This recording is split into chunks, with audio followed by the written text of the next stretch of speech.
What up, YouTube? Once again, it's your boy, Cypher Da MC, the Muhammad Ali of MCs, back once again with another Gamecocks video, the latest, episode number 2, just because the regular season over does not mean that there is not news coming out of Gamecock Nation. So Gamecock Nation, stand up. Cypher Nation, stand up. We about to get right into it. I got some news there about some transfers, some movement, you know what I'm saying? Some movement going on and everything. So before we get started, before we get into anything, yo, DJ, spin that intro.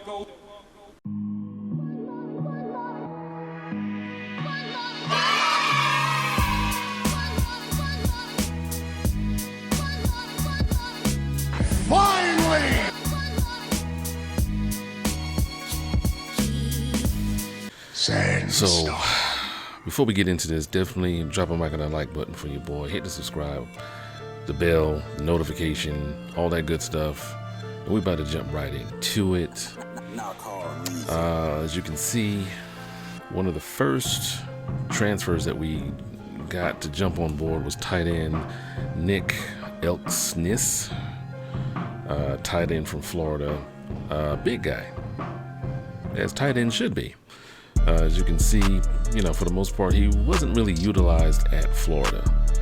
He wasn't utilized. I think Florida likely would have been a lot more successful had they utilized their tight ends the way they're supposed to. If you look at any team in the NFL currently, they have to have a tight end that can not only block but also catch. I'm not sure about his blocking prowess, but much has been raved about in practice about his jump radius, his catch radius, all that good stuff. So looking forward, especially with Jaheim Bell having left the program, as well as Austin Stogner, as well as Trayvon Kenyon. So we lost 3 quality tight ends, and we definitely need to restock there.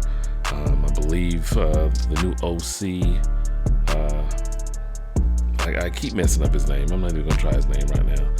The new offensive coordinator for the Gamecocks, Dow Logains, I believe, he will need to utilize the tight ends more. Back when we had Hayden Hurst, anyone remember Hayden Hurst? Raise your hands. Anyone in the back? Okay, all right, a few people.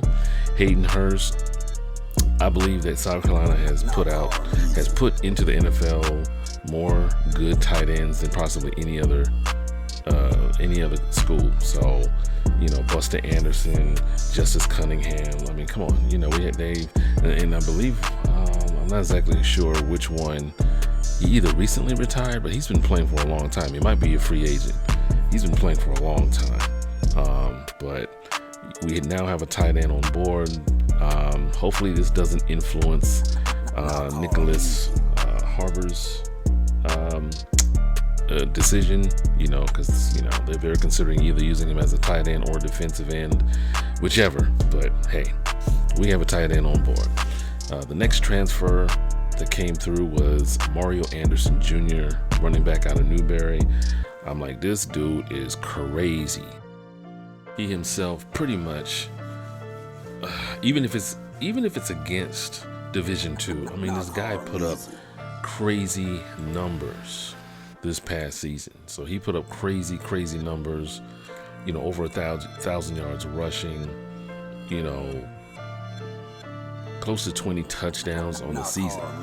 So I'm like, you got to give a guy props, you know, where they're due. It doesn't matter what school it is. For a guy to achieve that amount of success is, you know, you got to give him his flowers and stuff. So hopefully he can come in, you know, definitely compete with, you know, Juju McDowell, Lavasier Carroll. Hopefully he is still with the program. Hopefully Rashad Amos is still with the program. So you're talking about bigger backs there. So Lavasier Carroll, I believe he's like 6'1", 6'2".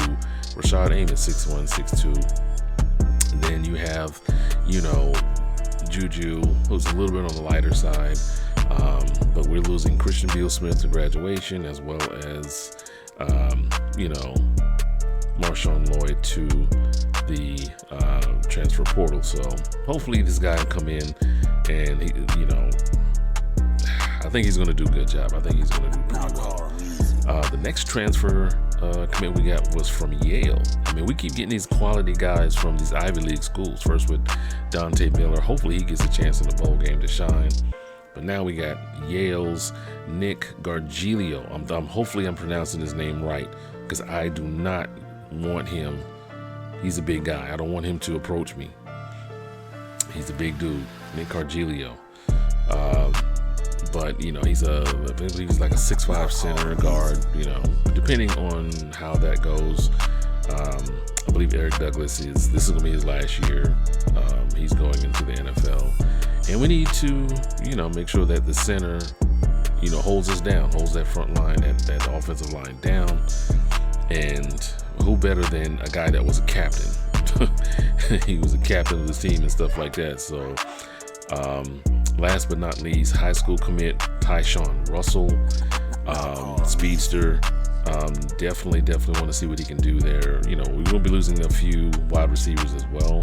So hopefully, you know, he can come in, put some weight on. I believe he's like right around 6 feet, 6'1". So if he can put on maybe like 10, 15 pounds or something to that effect, that'll be good. That'll definitely be good there. So early signing days coming up on Wednesday, 21st, y'all. Wednesday, 21st. And everyone wants to see exactly what USC QB target Lenore Sellers plans to do. Currently, he's committed to Syracuse, but they've been trying to, you know, they've been after him heavily and everything such as that. So he's been holding steadfast to his commitment to Syracuse.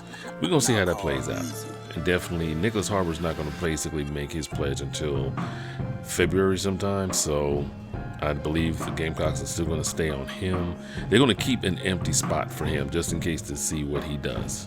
They're going to keep an empty spot. So hopefully that definitely, because I want to see this guy. I want to see what this guy can do, but I don't want to see him in a Michigan uniform. I'm just going to be plain honest. I'm just going to be honest. I don't want to see that. Don't want to see that at all. But guys, so far, these are what's, you know, we did have a couple of decommitments. Not exactly sure if they're just kind of testing the water, see where things go. But early signing day, December 21st, coming up. You know your boy, you know I'm going to be rocking with you. Keep you guys up to date as much as possible. Give you the flair. Thank you guys for the comments. Shout out to Zip, Mr. Rothschild. I appreciate the comment, man. You know what I'm saying? You know, I try to make it as entertaining as possible, but I appreciate the advice. This is what I like, the interaction with you. You know, the audience, because hey, I'm here for you, you're there for me. It's a cipher. It's a cipher. So thank you guys so much for listening, for watching, and as always, before you can love anyone else, you must first love yourself. And I am out this thing. The Bronx Dawn Cypher. Allow me to reintroduce myself. My name is. I will not lose. Into the cypher with your light.